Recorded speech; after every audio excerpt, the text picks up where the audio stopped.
Buenas noches, iglesia.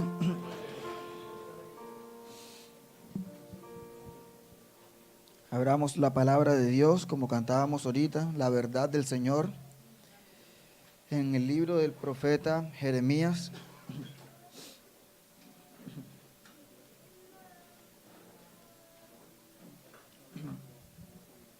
Capítulo 17, versículo 5.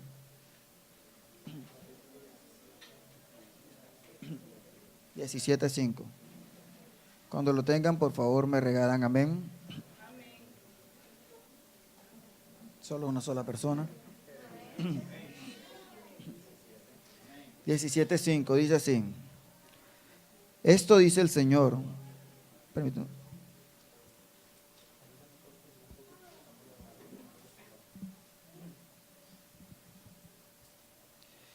Esto dice el Señor. Malditos son los que ponen su confianza. Un momento. Ahí.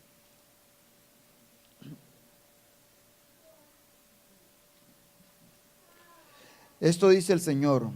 Malditos son los que ponen su confianza en simples seres humanos, que se apoyan en la fuerza humana y apartan el corazón del Señor. Son como los arbustos raquíticos del desierto, sin esperanza para el futuro, vivirán en lugares desolados, en tierra despoblada y salada. Vamos a orar. Amado Señor, oh Rey, Padre Celestial, te doy gracias esta noche, Dios, por el gran privilegio, Señor, de estar aquí, Señor. Gracias, Padre, porque solamente por medio de ti podremos reconocerte, Señor. Solamente a través de tu Espíritu Santo es que podemos proclamar con nuestra boca que eres Señor y que eres Salvador. Te entregamos nuestras vidas, oh Dios, y te suplicamos, Padre, que esta noche, Señor, tú me uses, Dios. Tú me uses para que yo transmita fielmente, Señor, lo que me has dicho a mí, Señor, para que tu palabra, Señor, no tenga para que tu palabra, Señor, no sea cambiada, Señor, ni por mis pensamientos, Señor. Padre, toma el control de todo, Señor. Toma el control de tu iglesia, de cada persona que va a escuchar este mensaje, Señor. Y permite, oh Dios, que esta palabra penetre, Señor, en lo más profundo de nuestros corazones, oh Dios. En el nombre de Jesús, amén y amén. Versículo 5 dice, esto dice el Señor. Malditos son los que ponen su confianza en simples seres humanos, que se apoyan en la fuerza humana y apartan el corazón del Señor.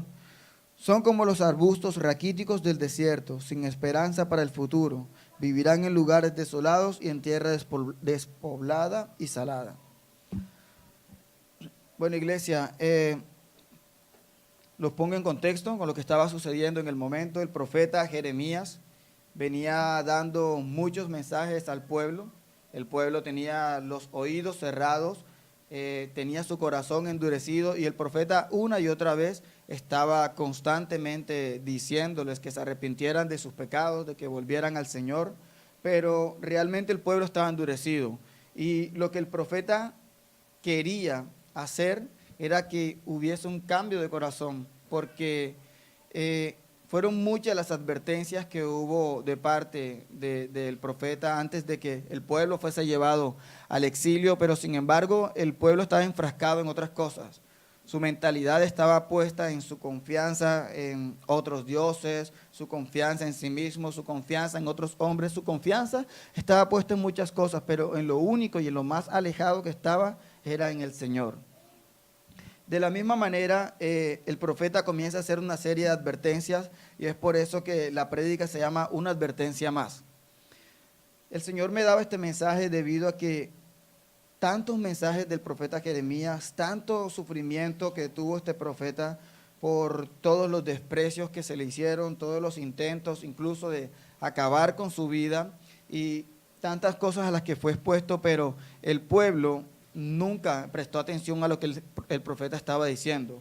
Y lamentablemente vino lo que ya nosotros conocemos como el exilio, cuando fue llevado a Babilonia, pero ellos nunca supieron o nunca entendieron cuál era esa última advertencia, porque al fin y al cabo cada profecía que el profeta les entregaba era una advertencia más. pero nunca ellos supieron cuál fue la última advertencia hasta el momento en que realmente llegó el exilio. Ese momento dijeron, pues ya no hay más nada que hacer, y fueron llevados, pero de tantas profecías, de tantas veces que el Señor le habló fuertemente, nunca realmente decidieron escuchar al Señor. Versículos, téngame un poquito de paciencia que me duele la garganta. Versículo 5 dice, esto dice el Señor, malditos son los que ponen su confianza en simples seres humanos. El Señor comienza hablándole por medio del profeta al pueblo de Judá, al pueblo a Jerusalén, y comienza a decirle, malditos son aquellos que ponen su confianza en simples seres humanos.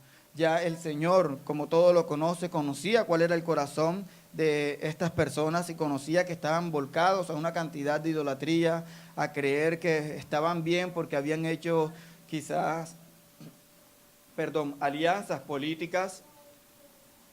Habían hecho alianzas políticas y muchos tenían puesta o depositada su confianza en sí mismos. Pero me gusta mucho la expresión que está utilizando el profeta aquí, porque si nosotros le tratamos de colocar un poquito de lógica a lo que esta frase dice, esa es una frase que podríamos mirarla como absurda, si fuéramos los oyentes a los cuales se le dirigió esta palabra, porque el Señor dice, malditos son los que ponen su confianza en simples seres humanos. Cuando nosotros confiamos en alguien, es porque esa persona tiene la capacidad de responder a lo que nosotros creemos. Nosotros depositamos la confianza en alguien porque creemos que esa persona, esa situación o esa cosa va a poder responder y llenar las expectativas que nosotros estamos depositando. Por eso, o por ejemplo, ninguno de nosotros podría decir en algún momento que confía de pronto en una pared que está agrietada. Trasladémonos al 84 cuando estábamos allá. ¿Quién se sentaría debajo del espacio donde se abrieron los bloques? Nadie, ¿verdad? Porque nadie podría confiarse de eso que está totalmente agrietado, agujerado, que está todo maltratado. Pero el Señor habla por el profeta y le dice, malditos aquellos que ponen su confianza en simples seres humanos. Para uno depositar la confianza en algo, en alguien, tiene que haber, tiene que haber como un conocimiento de aquello y al mismo tiempo un abandono de sí mismo para que la otra persona o la otra cosa tenga el control o el poder sobre nosotros. Y cuando Él dice, ponen su confianza en simples seres humanos, me gusta el contraste que hace de las dos palabras, porque pone una palabra como confianza, que es una palabra tan fuerte, tan grande, y la pone seguida de una palabra tan simple como simples seres humanos. O sea, algo tan diminuto, el Señor viene y rebaja al hombre al lugar que realmente le corresponde. El Señor viene y lo pone en la posición en la cual va, un simple ser humano. Todos los que estamos aquí somos simples seres humanos. ¿Quién podría depositar totalmente su confianza en otro hombre que tiene las mismas capacidades que tú? En que comete los mismos errores que tú, en que quizás puede tener cosas que serían mucho más problemas para esa persona que tú. O sea, nadie debería depositar esa confianza. Sin embargo, nosotros los seres humanos somos realmente tercos. Somos realmente tercos porque tratamos de depositar nuestra confianza en lo que vemos y en lo que tenemos cerca. Es una manera diferente de idolatría de la que el pueblo estaba mostrando. Es una manera de idolatrar y de levantar a personas y ponerlas en el puesto del Señor. Esos simples seres humanos de los cuales habla el Señor aquí, lo pone de esta manera porque no solamente hablaba de terceros, también hablaba de los que depositaban su confianza en sí mismos. Y para aquellos que tenían un orgullo bastante grande, un orgullo bastante alto, el Señor lo que estaban diciendo era, mira, alrededor tuyo hay millones de personas totalmente igualitas a ti. Si alguno de nosotros esta noche tiene un orgullo más alto de lo que debería ser, que no debería haber, si alguno de nosotros tiene realmente orgullo en su corazón, mira a su alrededor porque no es para nada diferente ni distante de los que están aquí, y mucho menos de los que están afuera. Amén. Malditos son los que ponen su confianza en simples seres humanos, que se apoyan en la fuerza humana. Cuando la palabra está diciendo eso, está hablando de la confianza, está hablando de creer. Aquí estaba hablando prácticamente de creer más a un hombre que creerle al Señor. Porque no está diciendo que en algún momento yo pueda confiar algo o a alguien, algún hermano o alguien cercano que yo sepa que quizás me ayude o a resolver alguna situación. Pero aquí lo que está diciendo es aquellos que se apoyan en la fuerza del hombre. Es lo mismo que si yo dijera hoy que yo creo en Cristo, pero confío más en lo que mi trabajo, hablando allá afuera, en lo que mi trabajo puede proveer a mi vida, más no en lo que Cristo está proveyendo por medio de mi trabajo. Entonces comienzo a llenarme de orgullo, a decir, mira, yo trabajo muy bien, soy un buen vendedor, soy un buen técnico, soy un buen, lo que sea que haga cada uno de nosotros, comenzamos a llenarnos de autoconfianza, que era lo que nos decía el Señor a través de Gerson la semana pasada, la autoconfianza. Pero el Señor se encarga de volver pedacitos todo ese orgullo del hombre si permitimos que su palabra penetre en nuestros corazones, porque no debe haber ninguna clase de orgullo, porque el orgullo precede a la caída, como nos decía el Señor la semana anterior. Que se apoyan en la fuerza humana y que apartan el corazón del Señor. Malditos son los que ponen su confianza en simples seres humanos, que se apoyan de la fuerza humana y apartan el corazón del Señor. Esta última parte del versículo 5 que dice, y apartan el corazón del Señor, el Señor me ponía a meditar, no en lo que estamos haciendo ahora, sino primeramente en cómo el pueblo inicialmente estaba apartando el corazón del Señor. Y me llevaba a recordar lo que ya había leído en el capítulo 18, donde habla acerca del alfarero y el barro. El Señor le dice a Jeremías, ve al taller del alfarero, llega allá que por medio de él te voy a hablar. Entonces Jeremías llega al taller del alfarero y ve que el alfarero está moldeando una vasija, se encuentra en el torno dándole forma, pero al final la vasija que estaba moldeando el alfarero no se dio como él quería. El resultado final no fue el resultado que él esperaba. Entonces, al ver el alfarero que la vasija no había quedado como él quería, cogió y con su mano la aplastó, la derribó completamente y comenzó nuevamente a darle forma. El Señor viene y le transmite al pueblo de Israel, le transmite a Judá y le dice, mira, si tú realmente, voy a leer el pedazo para que esté más claro. Después el Señor me dio este mensaje, oh Israel, ¿no puedo hacer contigo lo mismo que hizo el alfarero con el barro? De la misma manera que el barro está en manos del alfarero, así estás en mis manos. El Señor estaba diciendo, mira, tú no tienes ninguna escapatoria, o sea, tú eres mío, tú me perteneces, independientemente de la decisión que tomes, de lo que tú hagas, igual tú me perteneces. Y el Señor viene y le dice, si yo le digo a un pueblo o a una nación que voy a bendecirla, pero esa nación viene y hace lo malo, yo la destruiré, cambiaré de parecer y la destruiré. Pero si luego digo que voy a destruir una nación, pero esa nación viene y se arrepiente, ciertamente para esa nación lo que haré sería reafirmarla. Entonces el Señor le estaba mostrando aquí al pueblo las dos oportunidades que tenía. La oportunidad de arrepentimiento para que el Señor los levantara, o la oportunidad, o mejor dicho, o el pecado, cómo sería la situación de pecado si ellos se rebelaban en contra del Señor.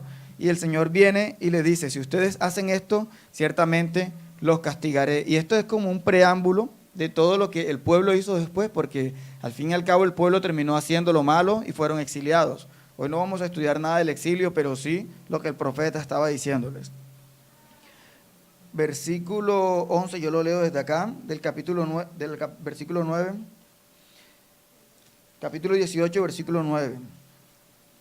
Y si anuncio que plantaré y edificaré cierta nación o cierto reino, pero después esa nación hace lo malo y se niega a obedecerme, no la bendeciré como dije que lo haría. Por lo tanto, Jeremías advierte a toda Judá y a Jerusalén y diles, esto dice el Señor, en vez de algo bueno les tengo preparado un desastre. El trabajo de Jeremías en ese momento era advertirle una vez más, después de las muchas que le hizo y de las muchas que todavía faltaba por hacerle, pero esa advertencia es como para que el pueblo inmediatamente se pusiera como en orden con lo que tenía que hacer, era para que el pueblo atendiera realmente el llamado que Jeremías le estaba haciendo, el llamado que el Señor estaba haciendo por medio de Jeremías, y le estaba advirtiendo, le estaba diciendo, mira, yo les estoy mostrando a ustedes un espacio de misericordia para que realmente se arrepientan. Y le dice, esto dice el Señor, les tengo preparado, esto dice el Señor, en vez de algo bueno les tengo preparado un desastre. Uno esperaría que cuando alguien dice que en vez de algo bueno te tengo preparado, ¿qué? No diría algo malo. En vez de algo bueno te tengo preparado algo malo. Pero aquí el Señor usa una palabra mucho más fuerte y dice, en vez de algo bueno te tengo preparado un desastre. Y si miramos como un desastre, lleguemos a pensar en algo que hemos vivido en estos últimos años, tantos terremotos, tantos tsunamis. ¿Cómo queda una isla arrasada después de un desastre de esto? Es realmente caótico lo que sucede. Y vemos que realmente la ciudad del Señor quedó de esta manera. Vemos que Judá y Jerusalén quedó totalmente destruido. Aún el templo quedó totalmente devastado. Eso quedó como mejor dicho, quedó desolado. Y hay muchas profecías del Señor acerca de cómo iba a quedar la ciudad. Parte B del versículo 11 dice, así que cada uno de ustedes abandone sus malos caminos y haga lo correcto. Una vez más el Señor insistiendo al pueblo, como tenemos el título del nombre de la prédica, una advertencia más. Una advertencia más. Son tantas advertencias que el Señor nos ha venido haciendo todo este tiempo que la verdad yo creería que el pueblo en ese momento estaba cansado. Estaba cansado de que Jeremías estuviera repitiendo una y otra vez lo mismo, una y otra vez lo mismo, porque el libro nos muestra muchísimos años. O sea, no estamos hablando de que todo esto pasó en una semana. Son muchos años que pasaron y el Señor mostrando misericordia y el profeta Jeremías repitiendo uno y otra vez lo mismo, uno y otra vez, que con el calzoncillo, que con el alfarero, que con la vasija, que con la olla, con tantas cosas, con el papel, con la tela, tantas cosas que mostró el Señor una y otra vez, y el pueblo seguía cada vez más confiando en sí mismo, pensando que seguramente iban a venir muchas más advertencias o pensando que eso no iba a suceder. Algunos muchas veces depositaban su confianza en otros falsos profetas que profetizaban prosperidad. Me parece mucho a la actualidad.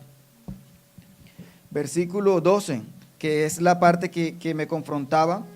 Es la parte que me confrontaba acerca de los que apartan el corazón del Señor. No pierdan de vista que en el capítulo 17 estamos hablando de aquellos que apartan el corazón del Señor. Y este era como el ejemplo mucho más claro de lo que el Señor me mostraba acerca de aquellos que apartan el corazón del Señor. Dice versículo 12, sin embargo, el pueblo respondió, no gastes saliva, continuaremos viviendo como se nos antoja, y con terquedad seguiremos nuestros propios malos deseos. Yo en realidad no me imagino, porque nunca me ha pasado que yo vaya me acerque a algún hermano y lo vaya a exhortar y esa persona venga y me diga, no me digas nada, yo voy a hacer lo que se me antoja y voy a hacer lo malo. O sea, nunca he escuchado a alguien que me diga directamente, voy a hacer lo malo.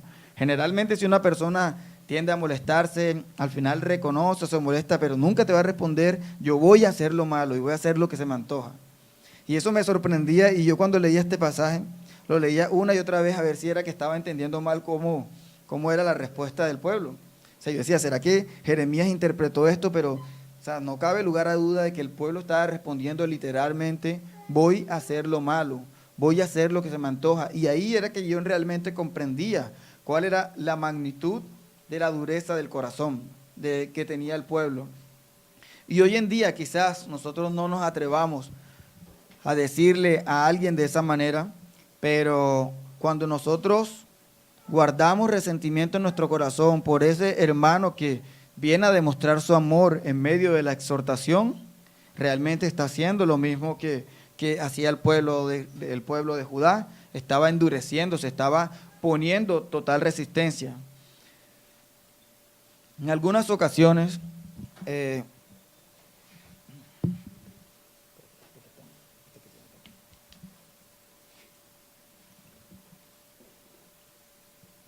En algunas ocasiones he visto cómo la molestia de algunos hermanos cuando alguien se les acerca a exhortarle, y me doy cuenta de que esa persona seguramente en algunas ocasiones pensará de que uno como que se deleita en eso, o sea, como que para uno es fácil, como que uno anda como que, te pillé, voy y lo hago, o sea, como que si uno disfrutara ese momento, pero lo que esa persona nunca piensa o nunca ve es todo lo que uno lucha de este lado porque no quiere ir a exhortar. A uno le cuesta, o sea, a uno le duele, uno quiere evitar la incomodidad del hermano, quiere evitar la incomodidad de uno mismo, uno se resiste tanto a hacerlo, pero realmente por amor al hermano y por amor a Cristo es que uno lo hace.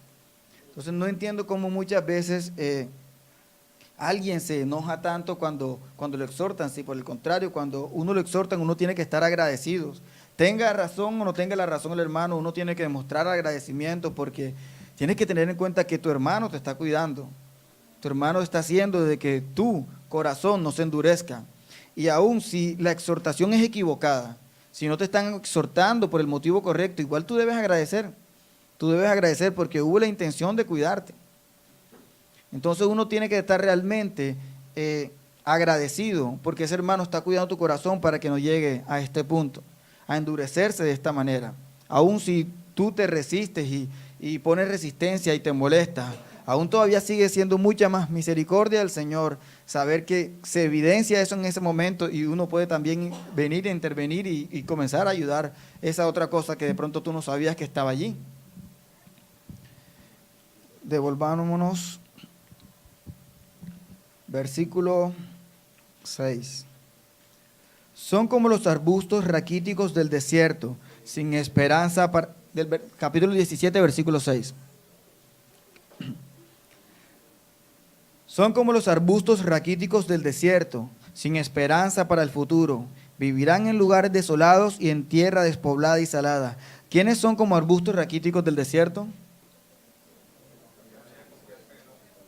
Aquellos que no ponen su confianza en el Señor, sino que confían ¿en quién? En los hombres. Son como arbustos del desierto. Si ustedes analizan el terreno del desierto, la tierra del desierto no tiene muchos nutrientes, no tiene mucho con qué nutrirse, no hay muchos minerales con los cuales la planta pueda, muchas vitaminas con las cuales la planta pueda alimentarse, no tienen agua por ningún lado, por lo tanto, mira lo que dice aquí la palabra, sin esperanza para el futuro, o sea, es una planta que pronto va a morir, es una planta que no va a fructificar, es una planta que no va a demorar, es una planta que no va a crecer. Todos aquellos hombres que depositan su confianza en otros hombres, este va a ser el mismo destino. Nunca van a dar frutos en el Señor, porque simplemente van a estar actuando por medio de la carne, porque están poniendo su confianza en carne. O sea, alguien que quizás no sabes tú qué tan perverso es, y eso lo vamos a estudiar ahora a continuación, pero es realmente alguien que no tiene ninguna esperanza de sobresalir, está muerto realmente en el Señor. Si ese arbusto no es quitado de ahí, no es sembrado en otro lugar, el destino de ese arbusto será solamente la muerte. Versículo 7. Benditos son los que confían en el Señor y han hecho que el Señor sea su esperanza y su confianza. Pero benditos son los que confían en el Señor y han hecho que el Señor sea su esperanza y su confianza. Mientras estudiaba y mientras el Señor me mostraba cómo preparar el mensaje, creo que esta era como la parte más complicada. Esta era la parte en la que yo le decía, pero Señor, ¿cómo transmito lo que yo veo aquí? O sea, ¿cómo transmito lo que tú me estás transmitiendo a mí? Porque era algo que yo le decía, Señor, con mis palabras yo no puedo decir qué tan bendecido he sido. Con mis palabras yo no puedo expresar todo lo que tú has hecho por mí, porque es que la gente generalmente tiende a asemejar la palabra bendición con bienes materiales, con estabilidad económica, y no digamos que con riqueza, digamos que bienestar, comodidad, vivir con lo cómodo y lo tranquilo, pero aquí el Señor no está hablando absolutamente nada de nada material, no está hablando de eso. El Señor está hablando de una bendición mucho más grande y una bendición mucho más importante. Ese pero que separa el capítulo 6 del versículo 6 del versículo 7 está haciendo una comparación tan drástica y tan grande, o sea, llevándolo a los puntos más extremos, Y yo le decía, pero Señor, ¿qué le digo a tu iglesia?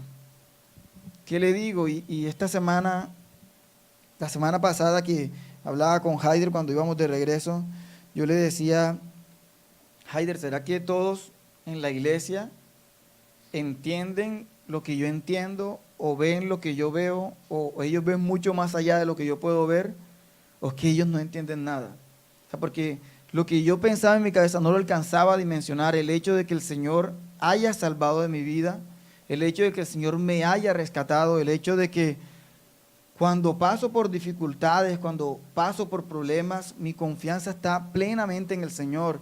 Y no sé si a ustedes les ha pasado, pero hay momentos en que desesperas por buscar la presencia del Señor y si de alguna manera sientes que el Señor no responde, te sientes como en la obligación de orar más y de buscar más y desesperado porque quieres que el Señor te responda, quieres que el Señor hable, quieres que el Señor te diga.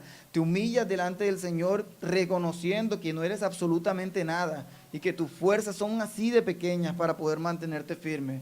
Mientras que si depositas tu confianza realmente en el Señor te mantiene, el Señor te planta realmente como debe ser, el Señor te mantiene como una roca firme en su palabra.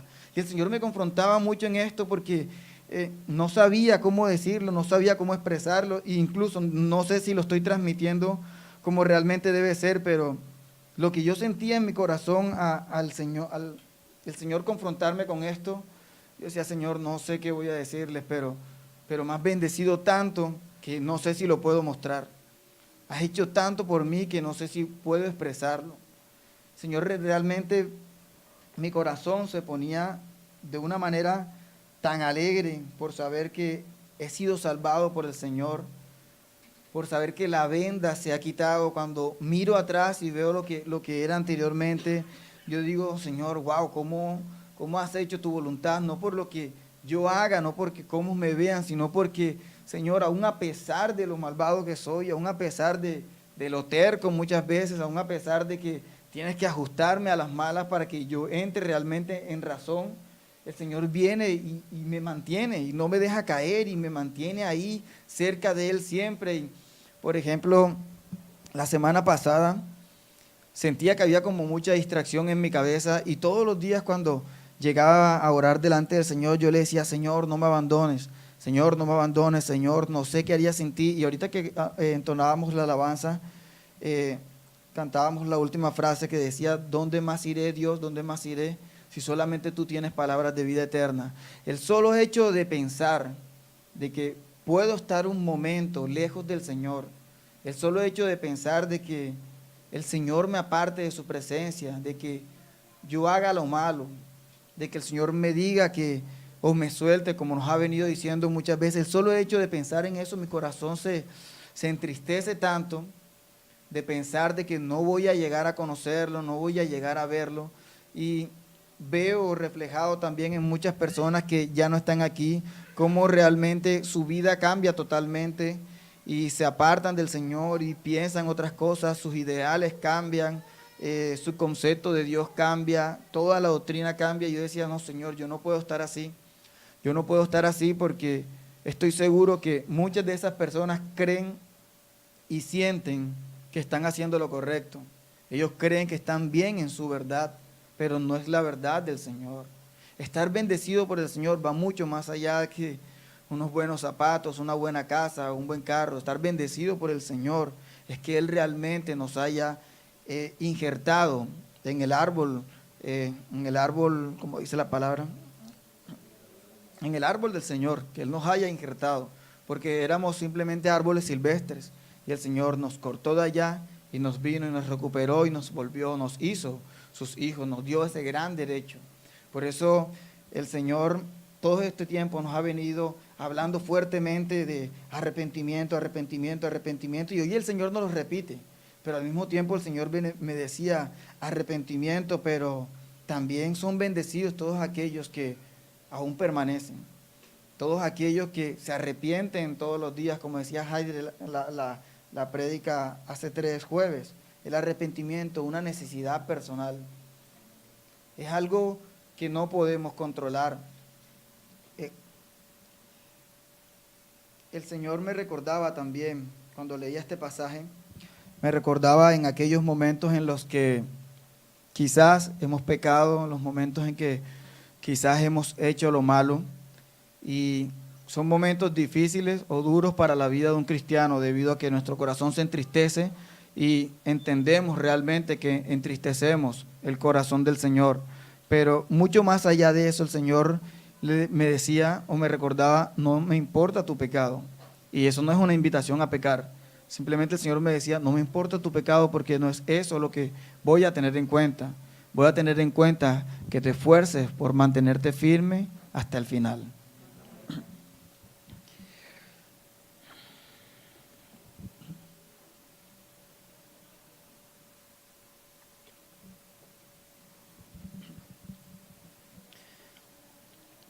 Versículo 7, benditos son los que confían en el Señor y han hecho que el Señor sea su esperanza y su confianza.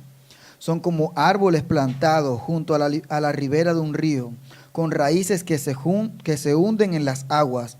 A esos árboles no les afecta el calor, ni temen los largos meses de sequía. Sus hojas están siempre verdes y nunca dejan de producir fruto. De verdad que esta palabra me confrontaba mucho y me llenaba además de mucho ánimo, porque si el Señor habla de nosotros como esos árboles verdes que todo el tiempo estamos dando frutos, que estamos bien sembrados, bien cimentados, que nuestras raíces se hunden dentro del río y quedan bien fortificados, porque a lo que está haciendo referencia es que son raíces profundas y el árbol es un árbol muy difícil de derribar.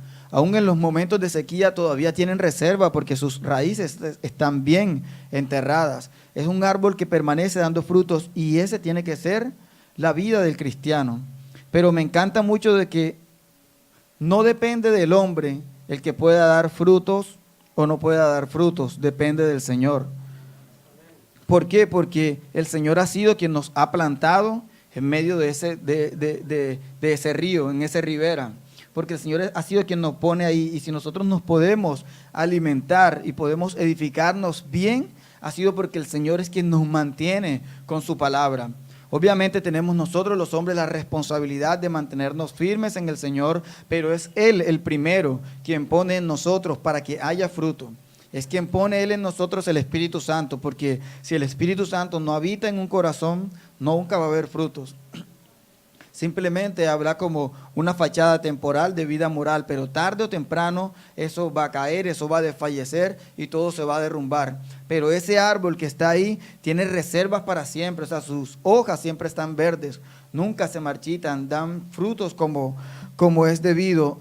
Dice aquí la palabra: no temen en los largos meses de sequía.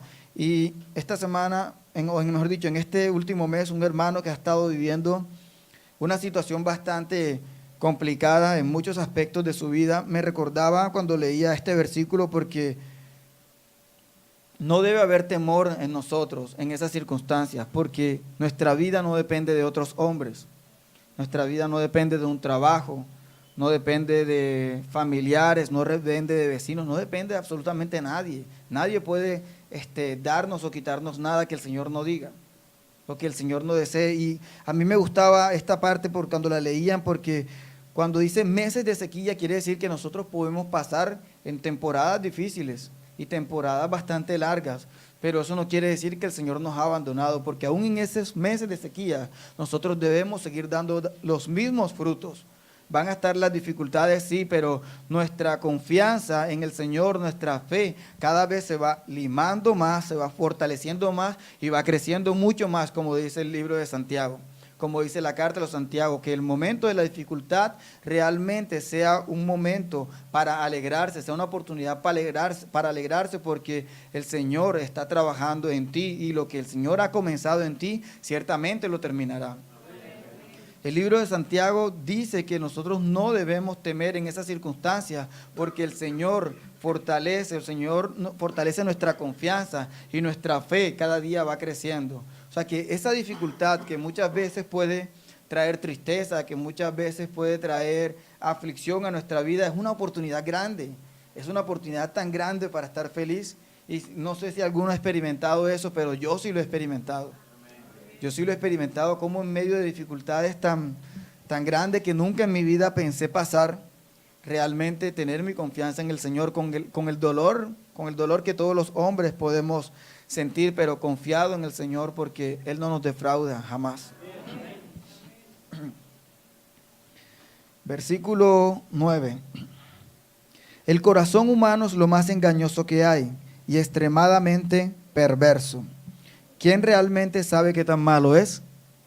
El Señor nos recordaba por medio de Gerson el jueves esto, y a pesar de que el Señor nos está diciendo, benditos todos aquellos que confían en el Señor, también nos está diciendo, ojo, ten mucho cuidado porque tú todavía tienes ese corazón. Nuestro corazón es malvado. El Señor nos ha cambiado el corazón, pero nuestra naturaleza pecaminosa permanece. Permanece y es una lucha constante entre la carne y el espíritu.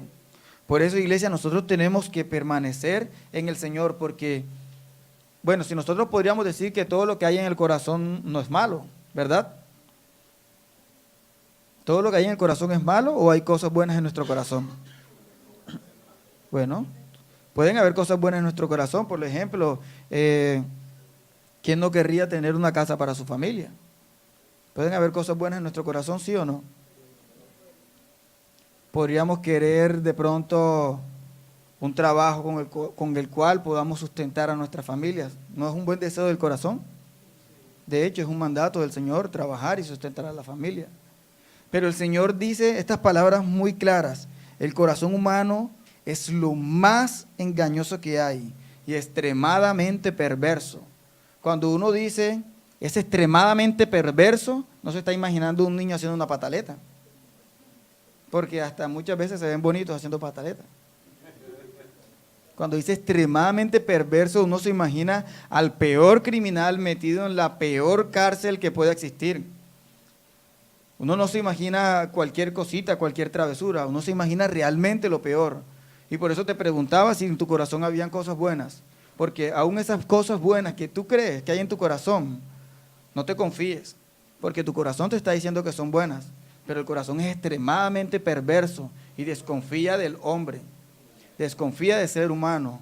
Y no te olvides de que tú eres un simple ser humano con un corazón perverso y extremadamente malo. Así que no te olvides de eso jamás. Porque aún las buenas intenciones no siempre van acompañadas de verdaderas buenas intenciones. El Señor dice aquí, ¿quién realmente sabe qué tan malo es? Solo el Señor. Solo el Señor, porque no hemos conocido qué tan malo es porque el Señor nos ha refrenado. Pero dice, pero yo el Señor investigo todos los corazones y examino las intenciones secretas. Esas intenciones secretas no está hablando el Señor de lo que tú tienes ahí guardadito y oculto, de lo que tu hermano escondes para que tu hermano no vea. Esas intenciones secretas van más allá de eso, van aún más allá, van dentro de lo que tú ni siquiera conoces. El Señor sabe cuál es tu capacidad tan malvada de hacer lo que al Señor no le agrada. Y por eso es que nosotros tenemos que estar cerca del Señor. Por eso nosotros no podemos confiar porque, bueno, vamos a Ezequiel.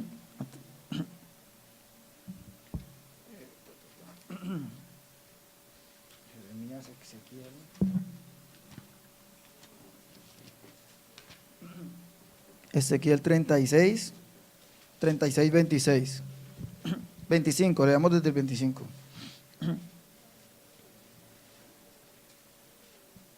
Amén. Entonces los rociaré con agua pura y quedarán limpios. Lavaré su inmundicia y dejarán de rendir culto a ídolos. Le daré un corazón nuevo y pondré un espíritu nuevo dentro de ustedes. Les quitaré ese terco corazón de piedra y les daré un corazón tierno y receptivo. Pondré mi espíritu en ustedes para que sigan mis decretos y se aseguren de obedecer mis ordenanzas. Entonces, ¿nuestro corazón es extremadamente perverso o es tierno y apacivo? Perverso, ¿verdad? Aquí lo que el Señor está diciendo es, te voy a dar un corazón con el cual vas a anhelar obedecer. Un corazón con el cual vas a desear siempre hacer lo correcto. El Señor está hablando aquí del nuevo pacto y de eso nos hablaba el Señor hace algunos domingos, algunas prédicas, y ese nuevo corazón es un corazón que va a buscar siempre volcarse a hacer lo que Dios le agrada. Un corazón que no está buscando la manera de pecar, un corazón que le duele el pecado, un corazón que se muere, que desespera por hacer la voluntad del Señor, aun cuando esta voluntad del Señor traiga consecuencias para nuestra vida. Un corazón que desea, o sea, que no sé cómo explicarlo, pero un corazón que todo el tiempo está buscando agradar al Señor, un corazón que no está bien cuando siente que el Señor está apartado de él. Un corazón que cuando peca le duele realmente porque sabe que entristeció el corazón del Señor. Porque cada pecado, hermano, que cometemos es irnos en contra del Señor. Por eso el Señor nos ha dado un nuevo corazón, pero no podemos olvidar que la naturaleza pecaminosa permanece. Y que aún esas buenas intenciones de las que hablamos ahorita nos pueden engañar y nos pueden hacer tropezar y nos pueden hacer caer. Porque si el Señor nos cambió el corazón, quiere decir que la prioridad de nuestro corazón también cambió. Entonces ya la prioridad de nuestro corazón no es la casa de la que hablaba ahorita. La prioridad de nuestro corazón no es el carro, no es el buen empleo. La prioridad de nuestro corazón es obedecer los mandatos del Señor. Cuando eso es lo primero, cuando eso es lo importante, cuando eso realmente está por delante, lo demás, el malvado corazón queda apartado, queda allá abajo. ¿Por qué? Porque nuestro espíritu se fortalece y nuestra carne mengua. Nuestros deseos, nuestros proyectos, todos nuestros anhelos van cada vez muriendo para que nosotros nos parezcamos cada día más a Cristo. Y algo que el Señor me recordaba esta semana, meditaba recordando el Evangelio.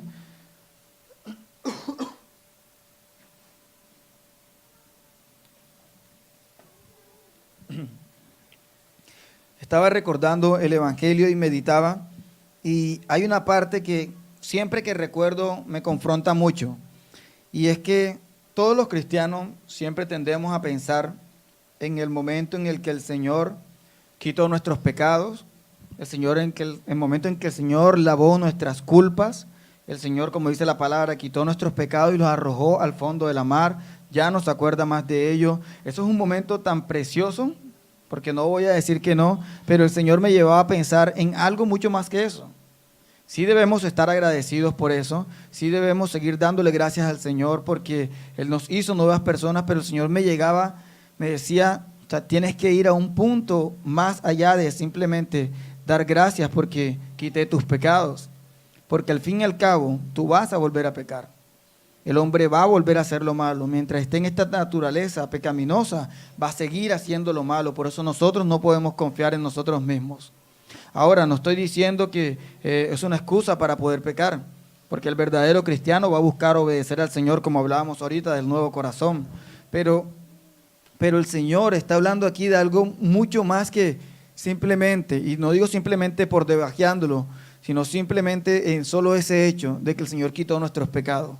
El Señor me llevaba a pensar en el momento, y lo decía Gerson ahorita en la oración, del glorioso intercambio.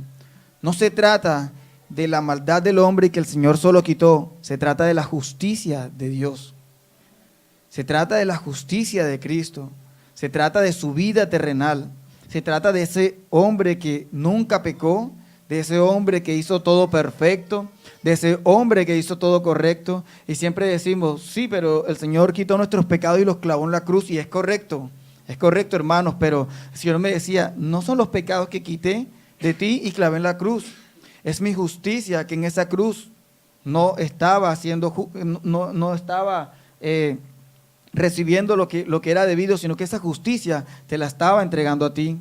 Esa vida perfecta de rectitud, esa vida tan íntegra, esa vida tan intachable, dice Isaías 53, no tuvo pecado. El Señor te está viendo a ti como una persona justificada, o sea, una persona sin pecado. El Señor está borrando todos esos pecados de ti, está diciendo, este es mi hijo, este es el que es justificado. No puedo decir justo porque justo es el Señor, pero este es el que yo justifiqué. Este es el que veo intachable a pesar de lo que hace. Este es el que veo limpio a pesar de lo que hace. El Señor me recordaba eso porque el hombre va a seguir pecando una y otra vez. Vamos a seguir haciendo lo malo una y otra vez. Y por eso no podemos confiar en el hombre. Pero si confiamos en Dios, su justicia está en nosotros. Y esa justicia no va a variar. Esa justicia no va a cambiar. Esa justicia se dio y se dará para siempre en nuestra vida si seguimos confiando y caminando con el Señor. Él fue clavado en la cruz siendo justo. No era justo que Él muriera por nuestros pecados. Sin embargo, su justicia vino a nuestras vidas, hermanos. Y hoy tenemos que tener profundo agradecimiento. Nuestras vidas tienen que reflejar ese arrepentimiento todos los días, una y otra vez, y cada día nuestra confianza en el Señor debe fortalecerse, debe crecer, cada día, cada hombre de la iglesia del Señor parecerse mucho más a Cristo, hermanos. El Señor me decía, esta es una advertencia más. No sé si el domingo habrá otra, no sé si la próxima semana habrá otras, no sé si para algunos sea la última, no sé si para algunos ya no hay más oportunidad, no sé si a otros el Señor el domingo les hablará, pero si realmente logré transmitir lo que el Señor me hacía pensar, ¿dónde más iremos si solamente el Señor tiene palabras de vida eterna? ¿Dónde más iremos si solamente humillados y arrodillados delante del Señor nosotros podemos cobrar un sentido? Porque somos simples seres humanos sin valor. Como dice el Señor en otra palabra, somos como la espuma, somos paco, somos como la hierba que florece y luego se marchita. Pero en el Señor somos como esos árboles enraizados en la ribera que permanecen en tiempos de sequía, que permanecen en los momentos de dificultades. Eso es lo que el Señor quiere para nosotros, iglesia. Y es una oportunidad más para que realmente haya arrepentimiento y depositemos nuestra confianza en el Señor. Amén. Vamos a orar.